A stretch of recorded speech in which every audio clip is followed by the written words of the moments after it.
Hello and welcome to the Neighborhood Money Podcast, a video podcast here to help you grow your financial knowledge and build a life you deserve. We are in episode 20, and if you are new to the podcast, I am one of your co-hosts. My name is Cavan. And I'm the other co-host, Andrew. And each and every week we get together and we just talk about everything and all thing money related, whether that's how to manage money, how to budget, how to invest, and all things in between. But this week is a pretty special episode as it is our 20th episode, and we really wanted to take this time to really share with you guys the story behind neighborhood money, and more specifically the story behind each of us, how we really came into the personal finance space, what was really those kicking off points, and what really drew us into the passion around personal finance. Yeah, and this is a little bit more special for Cavan and myself.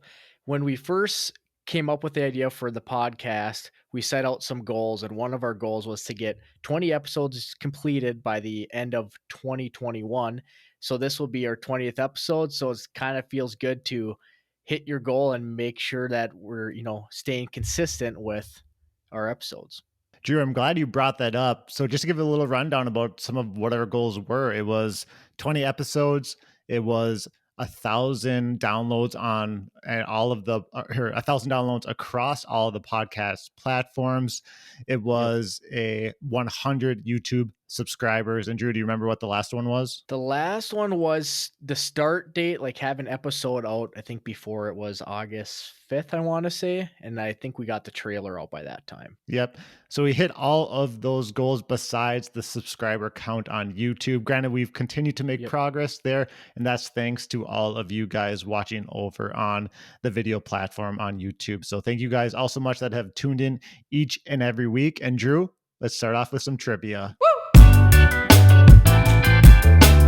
We have one this week for trivia, and the question is, which famous entrepreneur who completely changed the world of computers and home computing was arrested on this day in 1977 for reckless driving and driving without a license?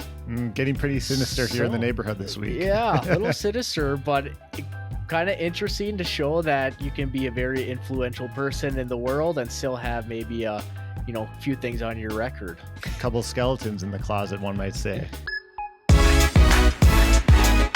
So Drew, where does your story begin? You and I, in preparation for this podcast episode, we really learned that a lot of our beginnings were very similar, but we had very different paths beyond that. So where does your story really begin? My story probably begins as, I guess, just the thought around money was from when I was young with my parents and having a family business. So there was always kind of that business sense on the side of it, but I really never got to know a whole lot at that certain point. As I was going through college, I still had some of that entrepreneurial spirit. I remember there were a couple of my college roommates, and we went ahead and started a little backyard concert, and we put together getting a singer, got security, we had tickets, we were selling hot dogs, we sold t-shirts, sunglasses. So I've always kind of had a little bit of that financial entrepreneurial spirit in me. But as far as really pinpointing of where my mindset changed would have been when I read a book, Rich Dad, Poor Dad. And it was a really eye-opening book for me because it was showing that there's ways to make money other than just trading time for money, I would say. So you're getting, dollars per hour that you worked. And he always was talking about passive income. And that's what always just kind of kept my mind thinking was like, passive income. What's passive income? How can I get passive income? And then that really brought me down a huge rabbit hole, I would say, into, all right, what are options for passive income? Thinking about Rich Dad, Poor Dad, because I also read that book and I thought it was fascinating. And it actually was one of the kicking off points for myself. He talks a lot about spending your money on buying assets versus most people spend their money on liabilities. And I think that's ultimately where you get down to the passive income line is when you think about how you spend your money, whether it's cars, food, clothes, that's all on the liability side. Where Robert Kiyosaki and Rich Dad Poor Dad actually lays out like, hey, go buy assets that are going to make money that can then buy those liabilities. And some of those assets can be real Yeah. estate, stocks, etc. But I just wanted to call that out because I thought that was a really profound moment in my personal finance journey too. Is kind of that mindset, that mind switch into purchasing assets rather than liabilities. That's a great point because when you're thinking of these assets and liabilities, I would say when I came out of college and was working at an accounting firm, I had a paycheck that came in and I had money that I knew was investing for the future, but I wasn't thinking much past that. So any money I had left over was just what can I spend it on? Is it going to be, I know I bought a four wheeler, right?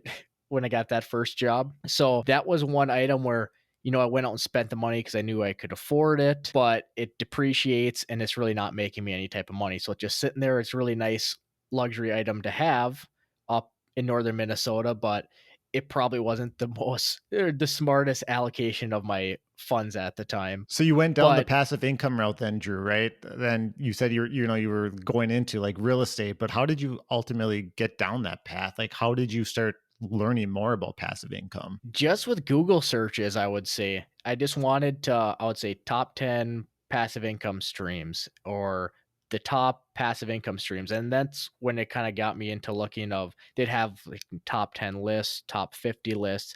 And I kind of went through and said, what are ones that I potentially could do? What are ones that pique my interest? And ultimately, it came down to real estate really piqued my interest, but it was a little bit more capital intensive. There was pretty much getting royalties from inventions. So I went down that road as well. And that was, I think the YouTube site was Invent Right, but it really showed you how to come up with an invention idea. But instead of making the business around it and the manufacturers, et cetera, and patents, you could go out and you could just think of an idea, send it off to other companies. If they like it, they would pay you some type of royalty on it. So I actually went down that rabbit hole pretty thick, which was a very awesome experience. I would have to say I did it with a coworker of mine, and we came up with a masonry tool, and we went through, got a prototype. We went through and wrote together a provisional patent. So that was kind of just a cool experience learning that. And we reached out to probably 5, 6 different companies in that masonry area that actually would have potentially done it. That eventually didn't go anywhere. But I have a big book of other inventions that I would like to try out Yeah. sometime in the Yeah. future. But so as I was doing that, I was also looking at, is there drop shipping, which was another passive income where you have most of your infrastructure that would be on maybe Amazon's website where they can inventory for you, they can process payments for you, they can put the search engine for you. You just come up with an idea and make sure it gets to Amazon. So that drop shipping was one of those ideas too that I was thinking about trying. There was affiliate marketing, which is another one, which was trying to find a way for to say a certain product and promote it. And then every time somebody buys that, you'd get a piece out of that. That one seemed a little bit more manageable. I didn't run through the rabbit hole as far on that one. And then the last two that really went into my mind were, one was content creation, Mhm. but I never felt very comfortable in front of the camera. Yep. And I was never active on my Facebooks, Instagrams, TikToks, etc. So it was something that I never had a passion or really pushed for. And then that ultimately led me to the stock market. And I've really liked the stock market from high school, as talking about being in an economics class and getting an idea of stocks. And you hear it so much on TV. And I was in an investing class in college. And then probably after that accounting job, is I started seeing that as I went through this passive income streams. And the more I dug into stocks, it seemed, for one, manageable to do with at least setting up and transferring funds in there and just playing around with a little bit of money. And I just had a big passion for it. I started my XM radio was always on the CNBC channel. So I was hearing stocks throughout the day, and I just like listening to that. I started following up on a lot of podcasts, a lot of YouTube channels. There was this Ricky Gutierrez, I believe his name was, with Tech Buds, and that was one that really got me into.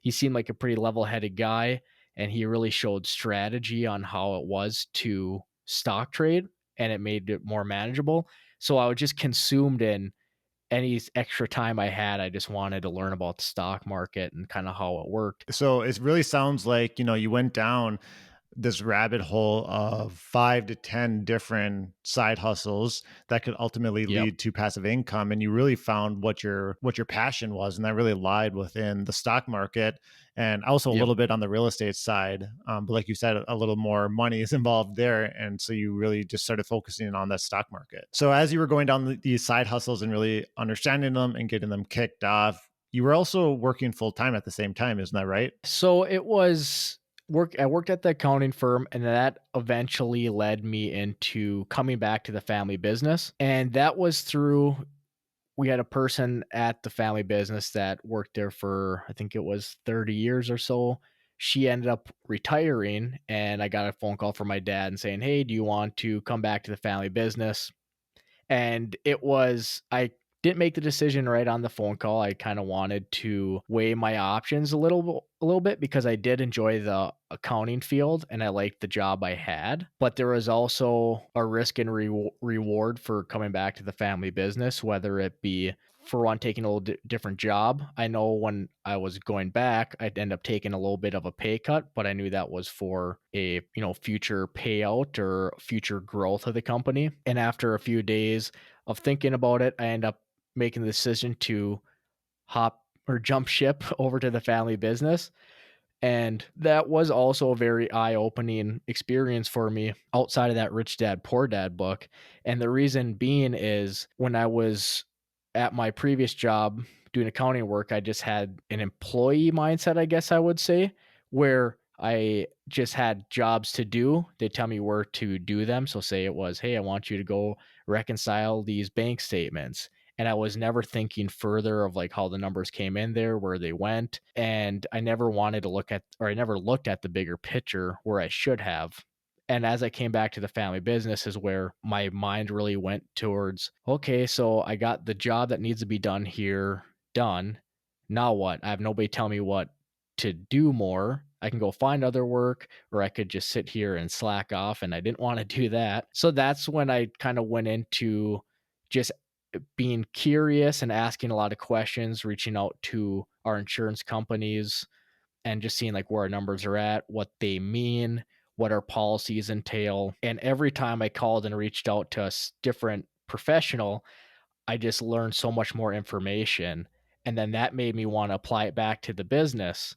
So that was a very big eye-opening experience for me where it wasn't just affecting my personal bank account. It was affecting how the business ran.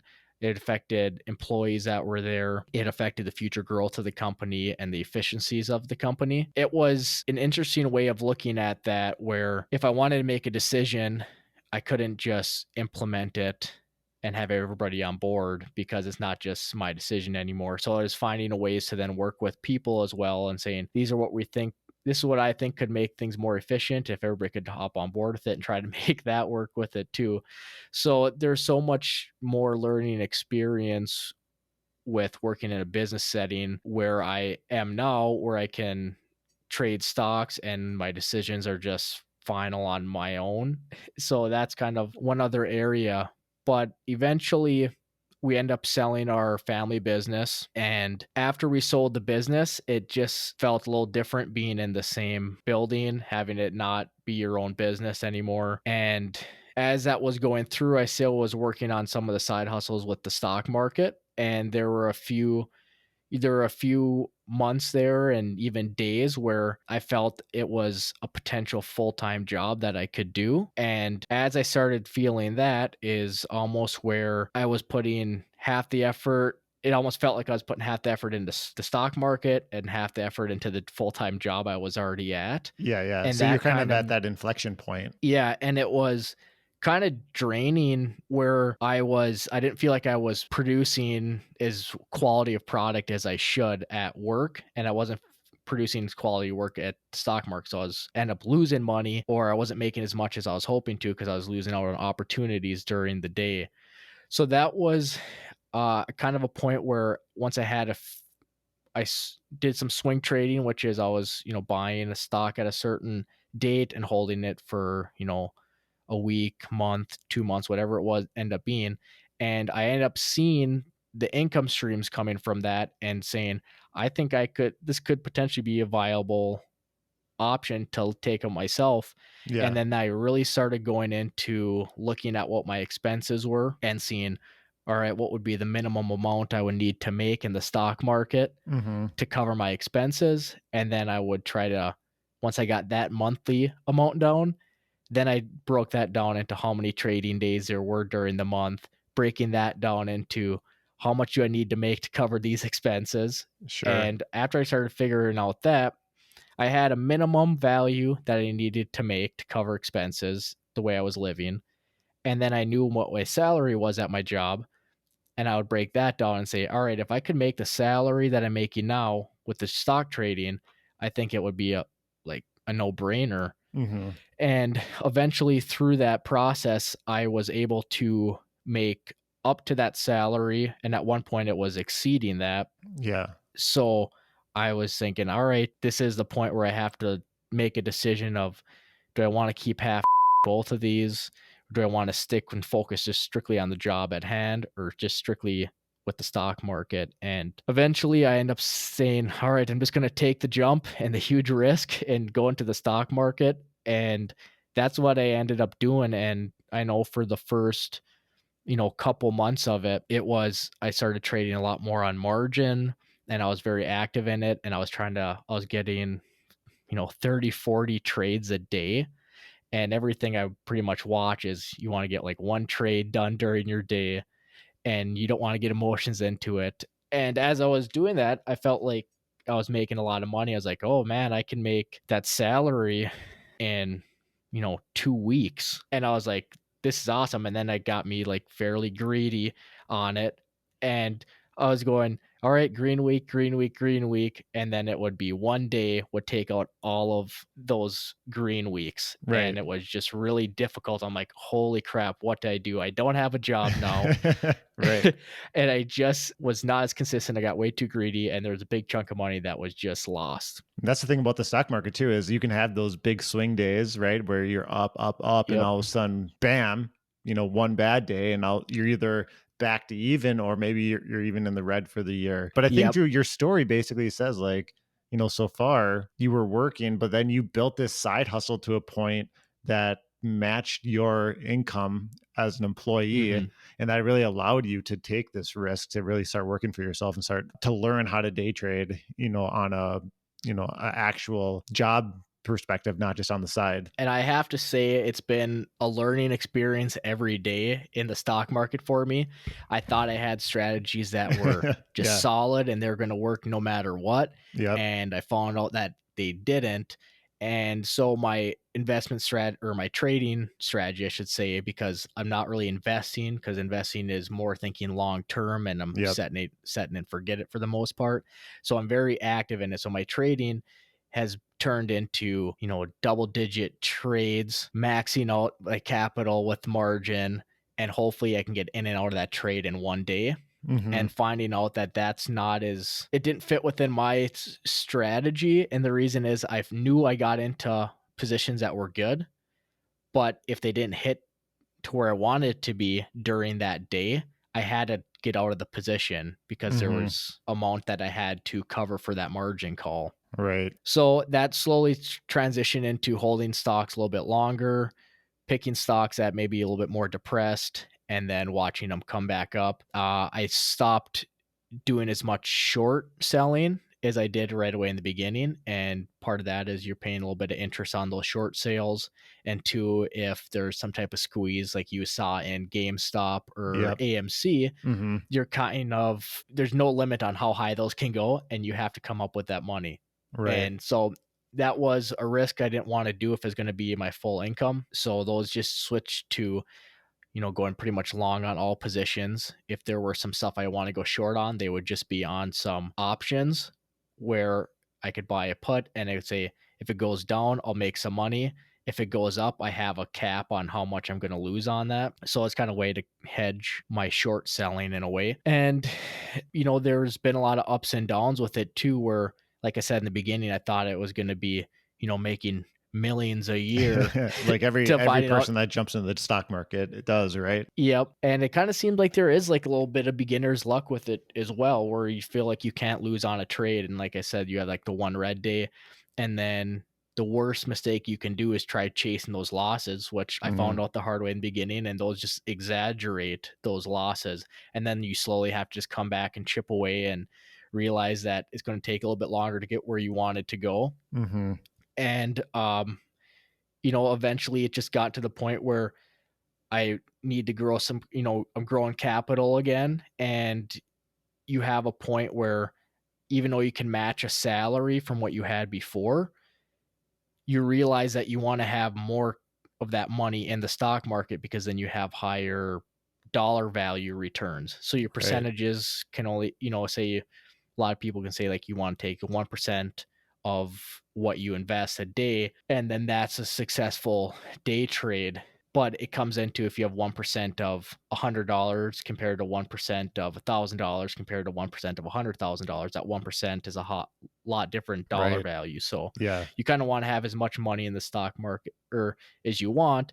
And then with that comes the unpredictability of what are like the taxes going to be for the year. And that's always kind of a struggle because depending where you are at a quarterly estimate, it can really vary. And it goes, all right, is this going to be enough? Is it going to be too much? And then by the end of the year is when it all comes together. So just to estimate the unpredictability and the variable income on a month to month basis is also, some of those struggles and I guess risks with, trading in the stock market. It's not selling a product that the more people that buy it, the more money you make. It can just be if the stock decides to go the opposite way, Yep. or if it goes up really good, then you're like really happy and you say, all right, I have a bunch of money this month. Or you can say, all right, it didn't go that well. So this month I don't have as much. So it's always kind of averaging that out throughout the year and trying to predict as much as you can.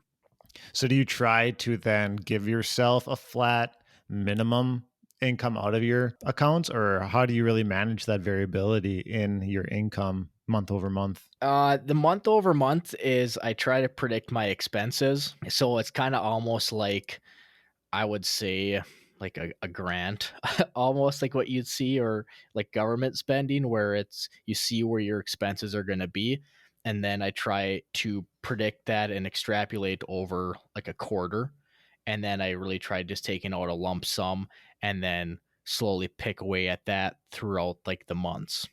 And if there's needs to be more that gets put in, or I don't need to put that much in, then it just kind of by flow on that. One thing that you pointed out that I want to draw attention to, because I think was a really good point that we kind of just glossed over a little bit, but it was the fact that you said that day trading is not investing, and those are two separate and exclusive things. And I think that's super important to call out because I think a lot of people, when they think about investing, it's day trading within the stock market. And even people that want to day trade look at that as investing. And they are completely different. Day trading takes a lot of skill and research and knowledge on a day-to-day basis to be successful, as you pointed out, whereas Hmm. investing, you'd have to have the skill set and the knowledge to invest, but it's not managed on a day-to-day basis. You're looking over that long-term horizon. So I just wanted to call Yep. attention to that one because I think it's really important for people to understand. And I think something too I should just bring up as well is, part of my decision to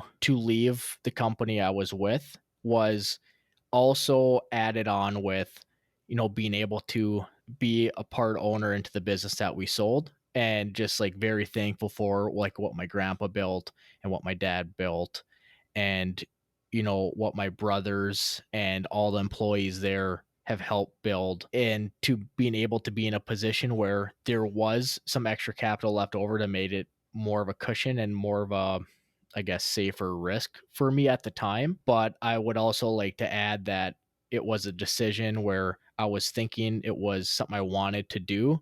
So a lot of the capital I had left over, I wanted to make sure I wasn't spending on a new vehicle and multiple vacations and huge shiny like new house and a boat and et cetera, like all those liabilities you're talking about earlier. It was something where in my mind I wanted to utilize the money for what that Kiyosaki.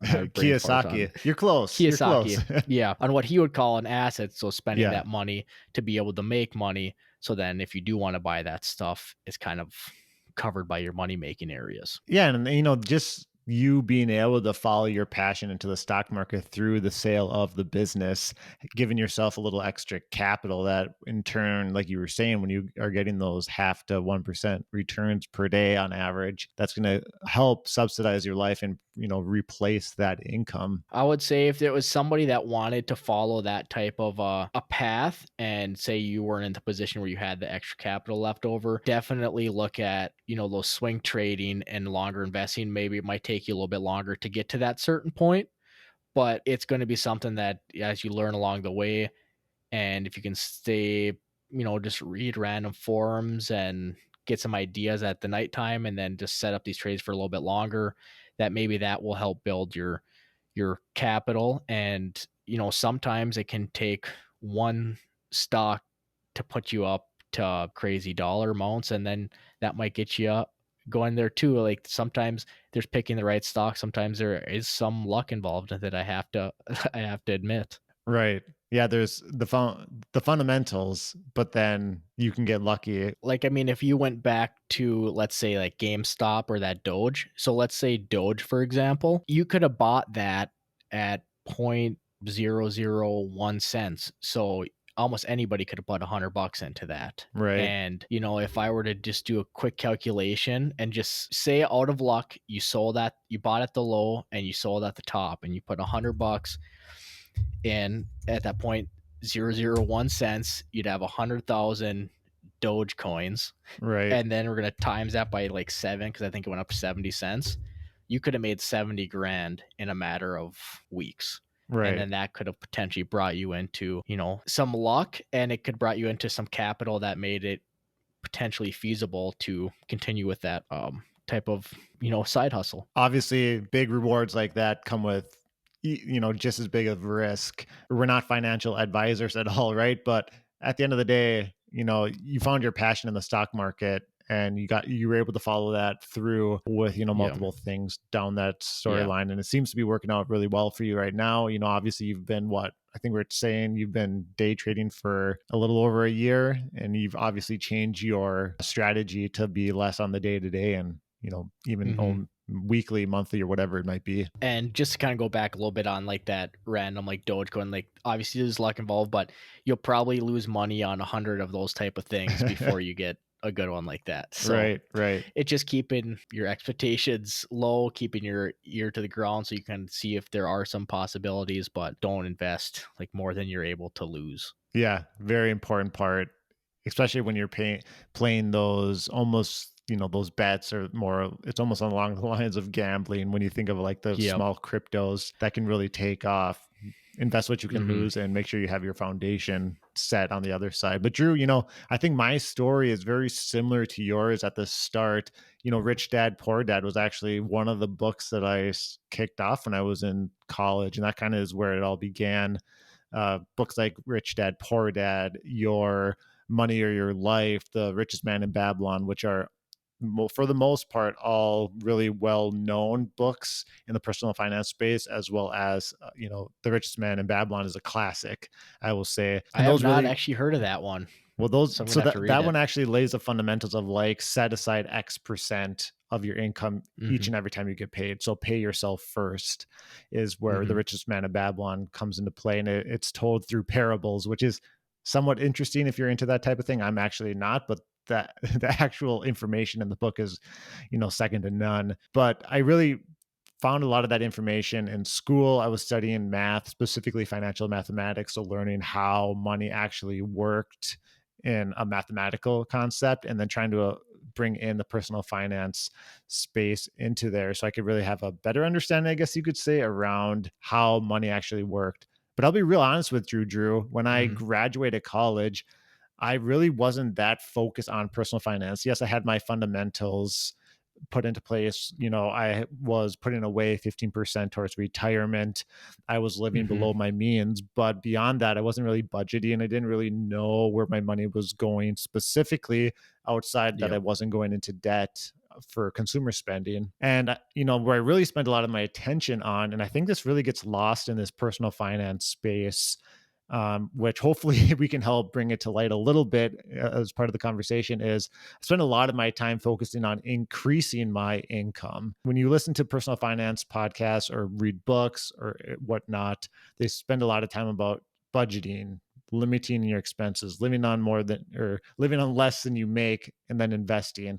Where feel like the conversation around income never gets brought to light. But so I spend a lot of my time in Mhm. those early years around dedicating a significant portion of my time on Yep. growing my income, whether that's through working, harder at work or working smarter at work or taking further education courses, getting professional credentials through studying for exams, which, ultimately over the last 6 years has led to me over doubling what my initial starting salary was out of school. Do you think part of that is when you're going through college, making sure that was that part of your decision of where you're at now is, like, you wanted to get in a profession that had room for growth, for, like, working harder and getting higher, more education, etcetera? I think that was like the primary driver behind the actual career path I chose.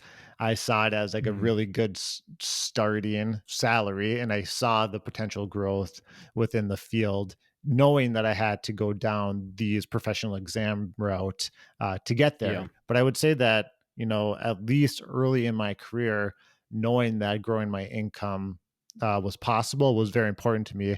And I really hit it hard, and it got me, to a place, like I said, where I grew my income pretty considerably over the last 2 or 6 years.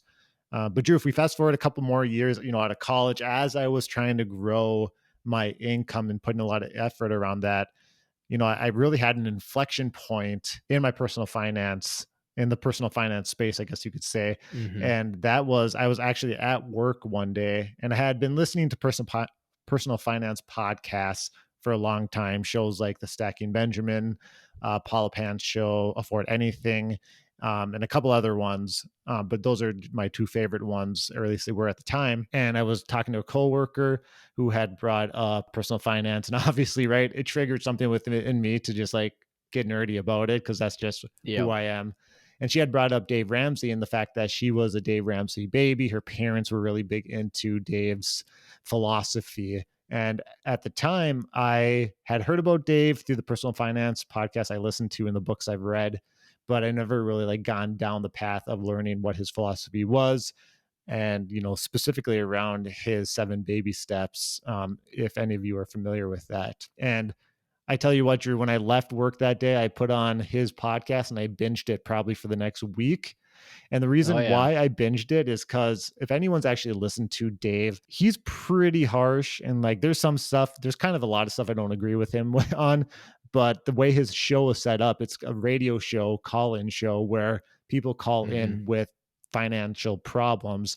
And a lot of the stories hit home because they're very similar, or there's a lot that are similar to your current situation. And Yeah. listening to people call in, and Dave is, I think his claim to fame is talking about getting out of debt.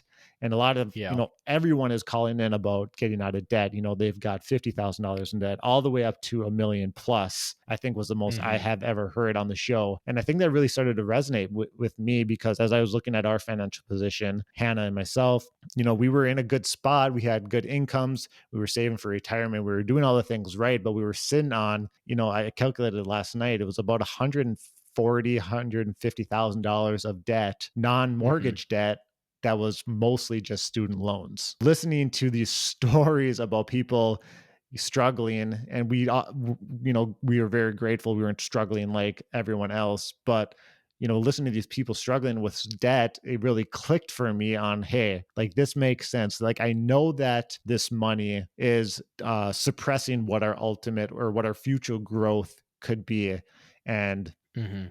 so after like really getting into it, I read his book then around the 7 baby steps to try to get a better understanding of what his philosophies were. And Drew and everyone listening to this podcast, don't do this next part of my story, okay? But I had to bring it up to Hannah because at the time we weren't really talking about it. I was kind of doing this in a siloed space. And I kid you not, Drew, I'll never forget. I was sitting in our bedroom and Hannah was getting ready. I don't know if it was like for the day or if we were going out someplace. And I just had it on my mind. I'm like, Cavan, you got to bring this up. Like, getting out of debt's important. Like, let's have this conversation. Hannah was like 6 or 7 months pregnant at the time.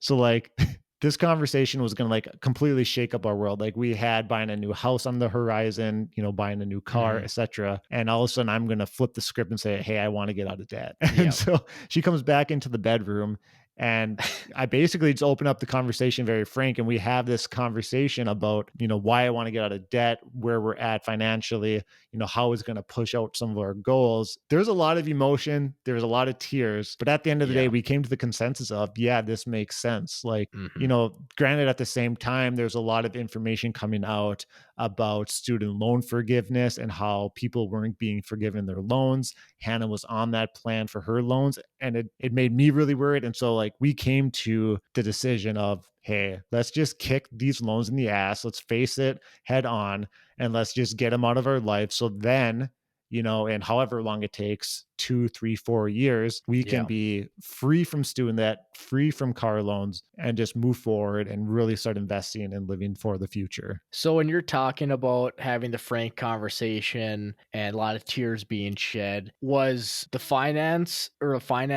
ever in your wife's like thoughts before? Was she like pretty well versed in the finance world? Was she keeping on some type of a budget, or is it just kind of, I had money coming in, I had minimum payments, and that's what I wanted. That's what I'm just gonna roll with.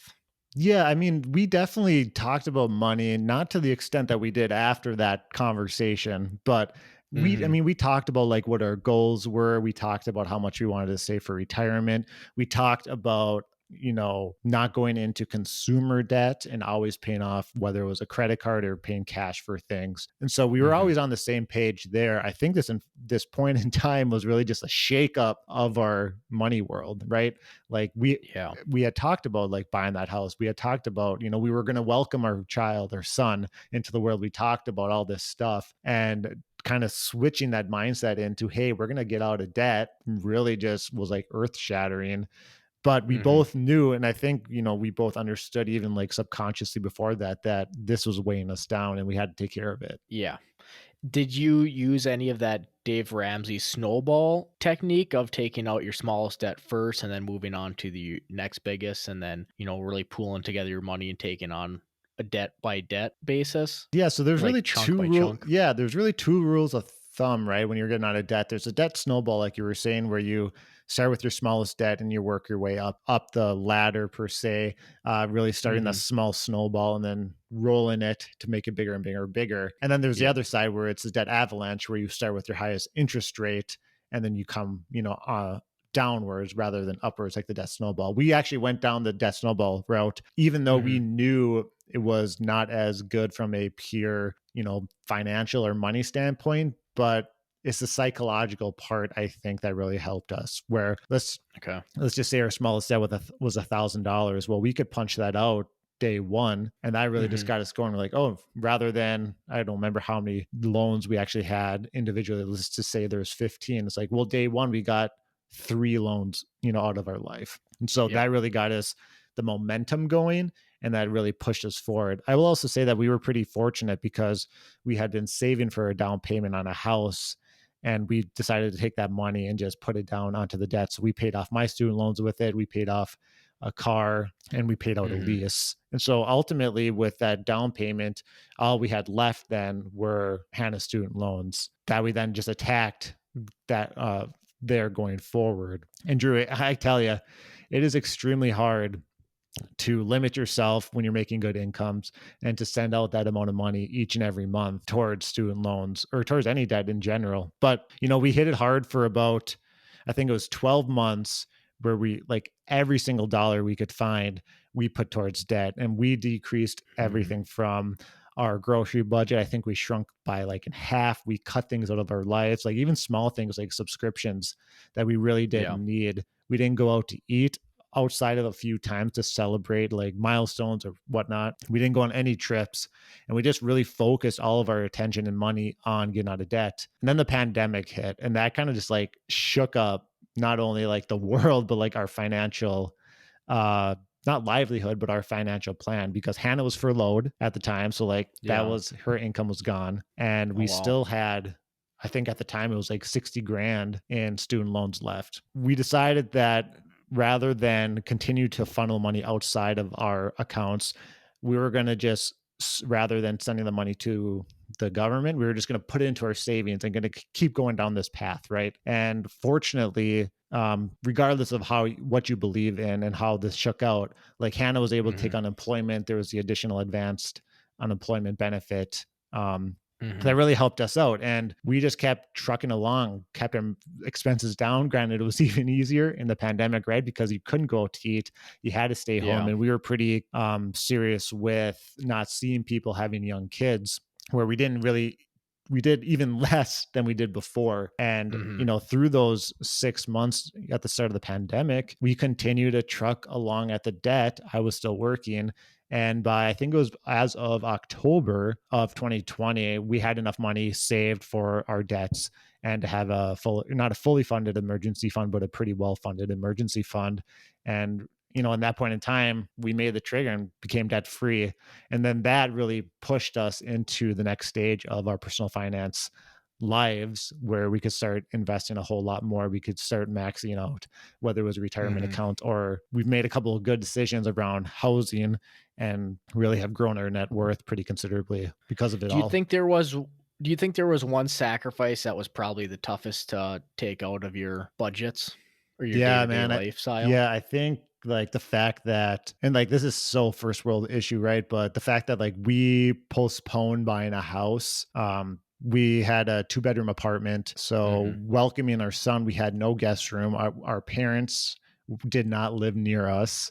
Um, Mhm. Actually, we really had no family that really lived near us besides some of our aunts and uncles.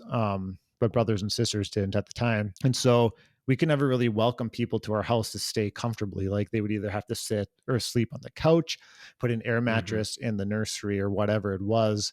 And so that was really difficult.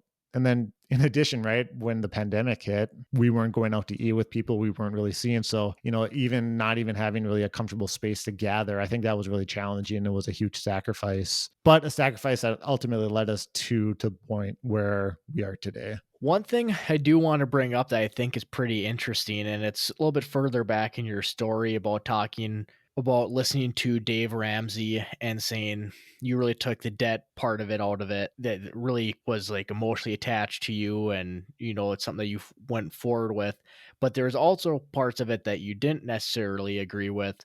And I think something I wanna add to that is as I was going through most of my Google searches, YouTubers, podcasting, it always seemed like there was one person I was focused on at a time, and I'd be like, "Oh, I really like what they're doing," and be like, "Oh," but then I'll something I'm not quite sure about, I'll go on to the next one, and then the more people I've listened to, it's interesting to be able to take a large knowledge base, pick and choose stuff that you think fits into your lifestyle and your financial plan, and you can really make your own ideas about what you think about finance, where you really like this piece from this person, you really like this piece from this from this person, and you can just see that the more knowledge that's out there, the more you take in, the more educated decisions you can end up making for your own lifestyle. Yeah, I couldn't agree more. And I think Dave's a really good example in what he preaches. Some of the things I don't Mhm. agree with is he says to decrease your emergency fund down to $1,000. That doesn't make any sense. Like specifically in our situation, if we had $1,000 emergency fund and then Hannah got furloughed, we'd be in a Yeah. pretty big world of hurt, at least for that short term. And I also don't agree with a lot of the investing stuff he says. But yeah, I totally agree where you can pick and choose who you agree with. And it doesn't even have to be 100% that you agree with them. And then you really can craft it to your own individual situation. And that's what I love about personal finance.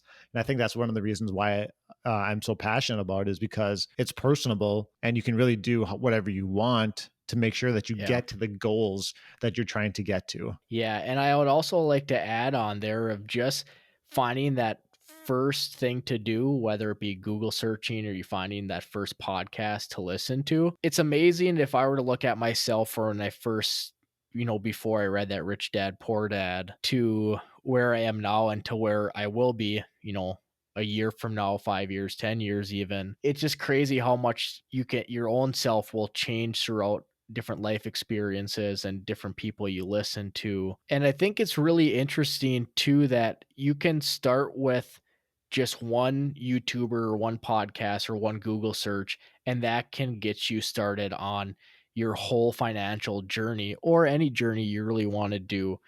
If when you first start out, you feel like you don't know anything and you feel like, I'll never learn this stuff. And it just takes that one step forward of saying, I'm going to listen to this person. I might binge a Dave Ramsey for a week. And then that gets your mind thinking and saying, all right, I heard him talk about this. So I just want to look into this. And then just little bit by little bit, you just keep adding up your financial inventory almost. And I think that's a really cool thing where it's really never ending between regulations and taxes and dollars and investing in new investment vehicles. There's always something every year to continue to learn.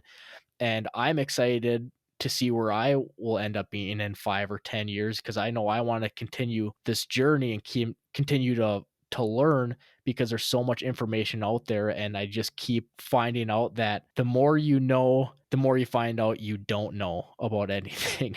So it's just pretty crazy that you can have I feel like I've just scratched, the tip of the iceberg on this financial side of it. I mean, there's some terms that have come a little bit more easy or some strategies that maybe have come a little bit more easy throughout this learning process, but I'm excited to see where my next future years will take me. And all of that really culminates for the both of us into what this podcast is really all about. It's taking Mhm. Drew's background and experiences and knowledge with mine and really meshing them so that hopefully we can provide you with a lot of information that can help you either start on your financial journey or continue to further progress in your journey. And I'm really excited about where this podcast is going to go from here. Hopefully, we continue to provide a lot of value each and every week. I know we've got some pretty hefty ambitions, Drew, if I will say, for the future. But I'm really excited to see where all of this goes. And let us know what you guys are looking out of a financial podcast. And you can do that in a number of ways. You can DM us over on Instagram. You can write a comment down in or down in the comment section if you're watching over on Mhm. YouTube. Also, Yeah. just supporting the podcast helps us know that the stuff that we're putting out is stuff that you guys want to listen. So whether that's providing a rating over on Apple or on your Mhm. podcast listening platform, subscribing to our YouTube channel or liking the video, all of that stuff helps. And it tells us that the information we're either putting out is useful and helpful. And then obviously, if you guys provide us direct feedback around the content, uh, we want to make whatever is best for you guys, the listener, and we want to make sure that the Neighborhood Money Podcast provides value each and every week and continues to do so. With all that said, if we were to wrap your story up and my story up and, really shorten it up, what are some areas or what would you take out of this conversation from where you've seen your story begin and to the present? Yeah, I think it's okay to switch up the direction that you're heading with your financial life. If you look at Mhm. where we were heading, we were in massive amount of debt, manageable for the income we had, but we had different sites and we completely switched the script because it was important for us to get out of debt. And so I Mhm. don't think I think that you should look at your financial situation. And if it's not headed in the direction that you want it to, change it. Like it's okay to take a step back, have some self reflection, self awareness, and say, whoa, whoa, whoa, let's slow this train down and let's Yep. maybe switch directions a little bit and really get on a path so that we can, or you can, hit your financial goals, whatever that might be. And they could be completely different than what Drew and I had. Obviously, I'm Mhm. very well aware that paying off that much debt is going to cost us a lot down the line. Like, I fully understand, but Yep. psychologically, it was important for our family to get out of debt because one, it took a lot of weight off of our shoulders, and two, it allowed us to live more freely, post debt. So I would just say, make sure that whatever direction your financial life is headed, it's actually what you guys want. And if not, it's Mhm. okay to, switch it up and change directions. Yeah, if I were to add anything to that and just kind of what I've kind of seen myself go through is really try to find some type of a passion for something in your life because it's going to really, I think, make your life better, whether it be financially or just mentally. And it's crazy when you do find some passionate about something, or when you're passionate about something, you find that it's not a chore to do or it's not work to do. You'll get back from, say, your 9 to 5, and you'll be up till 1 in the morning just researching things because you really enjoy it.